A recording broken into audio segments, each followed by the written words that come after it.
Shalom à tous, Hanouka Sameach. Hier, on a tous allumé les bougies de Hanouka. D'accord, comme chaque année, on a mangé les beignets et tout ça, mais ça serait bien quand même de comprendre quel est le sens de cette fête durant laquelle on fait 8 jours de Hallel complet. Donc, pour rappeler un petit peu historiquement ce qui s'est passé, comme vous le savez bien, la guerre contre les Grecs et les Maccabim, d'accord, historiquement, s'est passé la chose suivante.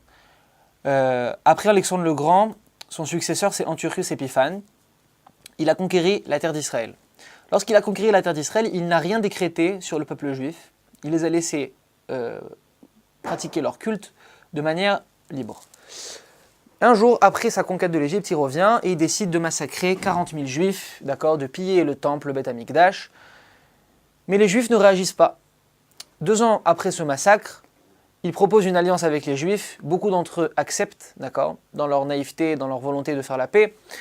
Et tout ça était une ruse pour les massacrer encore plus fort. Et à ce moment-là, non seulement il va les massacrer, mais il va décréter sur le peuple juif les décrets anti-juifs, d'accord, qui vont les empêcher de pratiquer le Shabbat, la Brit Mila, Rosh Chodesh, d'étudier la Torah, comme on le sait si bien, d'accord. Donc, la problématique que je voudrais expliquer, c'est pourquoi est-ce que le miracle de la fête de Hanouka, qui est si populaire, c'est le miracle de la fiole d'huile qui a duré 8 jours au lieu d'en durer un seul. Ce miracle est cité bien entendu dans le Talmud, dans Masechet Shabbat, et donc la question est aussi soulevée par nos Chachamim sur la Gemara, pourquoi avoir donné comme raison principale le miracle de la fiole d'huile alors qu'il y a ici une victoire militaire absolument monumentale des Maccabim qui étaient quelques centaines de soldats contre l'armée grecque, qui est un miracle militaire absolument remarquable. Pourquoi est-ce qu'ils ont préféré mettre en exergue le miracle de la fiole d'huile? Il faut comprendre une chose, c'est que la fiole d'huile, c'est pas seulement qu'on a trouvé une fiole d'huile et que miraculeusement elle a duré 8 jours au lieu d'un. Parce que des miracles comme ça, il y en a eu des beaucoup plus grands durant l'histoire du peuple juif. On raconte sur les Tanaïm qui ont ressuscité des morts. Donc une fiole d'huile, ok, c'est un miracle, c'est surnaturel, mais on va pas faire 8 jours de Hallel pour ça. Mais cette fiole d'huile, elle vient représenter finalement l'huile la plus pure qui existe chez chaque juif. On sait que cette huile-là qu'on utilisait pour allumer la menorah, c'était la première goutte qui sortait de chaque olive, qu'on prenait, qu'on conservait de manière très méticuleuse pour qu'aucune personne impure ne la touche. Donc cette huile-là qui sortait donc de l'olive, elle vient représenter la partie la plus intérieure du Ham Israël, la partie la plus intérieure, la plus profonde qui existe dans chaque juif. Quelle est cette partie? C'est son rapport qu'il a avec le Kodesh. On va expliquer ça. Les Maccabim n'ont pas levé les armes pendant le premier massacre, comme on l'a rappelé tout à l'heure. Ils ont levé les armes quand? Lorsqu'on a décrété sur eux qu'ils ne pourraient plus pratiquer la Torah, qu'ils ne pourraient plus pratiquer les mitzvot. Pourquoi? Comme tout instinct animal, comme tout instinct de survie, d'accord, Ham Israël, il a un instinct de survie. Lorsque tu touches à son corps, d'accord, c'est pas agréable, mais lorsque tu viens toucher à ce qui est le plus cher à ses yeux, c'est-à-dire la Torah, les mitzvot, et le rapport qu'il a avec Dieu, à ce moment-là, il n'y a rien qui le rend le plus fou, il se sent en danger et il sort à la guerre.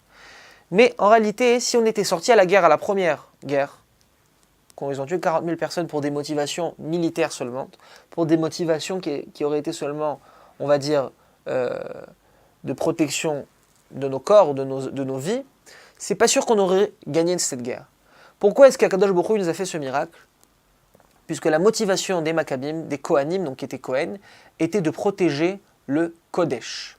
Et on va expliquer. Les Grecs, d'accord, n'ont pas voulu nous attaquer, n'ont pas voulu nous décréter sur nos rituels, jusqu'à ce qu'ils se rendent compte que la culture juive est à l'opposé de la culture grecque. En effet, les Grecs, eux, considèrent que Dieu a créé le monde, mais il est parti de ce monde.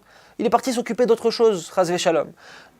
Et donc, toute la sagesse, toute la création, elle est aujourd'hui entre les mains des hommes. Qu'est-ce que fait Ham Israël?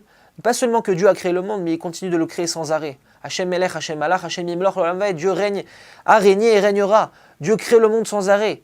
Dieu Yotzer Ameorot, on dit le matin dans la prière. Il crée sans arrêt les luminaires. Il renouvelle dans sa bonté tout le temps donc son monde. Cette manière de voir les choses, les Grecs, ils ne la supportent pas. Et encore plus que ça, Les Grecs ne supportent pas que la sagesse, que la vérité soit donnée par quelque chose qui est au-dessus de l'homme, soit donnée par Dieu. Ils ne supportent pas que cette sagesse, elle provienne de la Torah, qui est le don de Dieu à Israël. Pour eux, la sagesse et la philosophie, c'est l'homme qui pense, c'est l'homme qui réfléchit, et si ça ne provient pas de l'homme, alors ça n'est pas une vérité. De par cet orgueil-là, ils en arrivent même à haïr la potentiel qu'on a nous en Israël de faire pénétrer la sainteté et la Kedusha dans les choses les plus matérielles et les plus, a priori, bestiales de la vie. Pour eux, il est impensable que le divin ait un contact avec le monde fini. Mais nous, on dit que non, justement. Où c'est qu'on va dire qu'il y a la plus grande shrina entre un homme et sa femme? Là où eux considèrent qu'il y a la plus grande impureté et la plus grande bestialité. Nous, on dit quoi? Dieu, il réside entre un homme et sa femme. Quand on dit que Dieu réside entre l'homme et sa femme, ça les rend fous. Ils vont jusqu'à décréter que chaque femme qui va se marier, elle devra passer la première nuit avec l'empereur grec, pour justement venir souiller ce rapport qu'on a avec le Kodesh. Ils vont nous interdire d'étudier la Torah parce qu'ils veulent souiller cette valorisation qu'on a de la sagesse divine au-dessus de la sagesse humaine. Ils vont venir nous interdire de pratiquer le Shabbat parce que pour eux, tout est entre les mains des hommes. Pourquoi est-ce que tu vas t'arrêter de travailler un jour dans la semaine?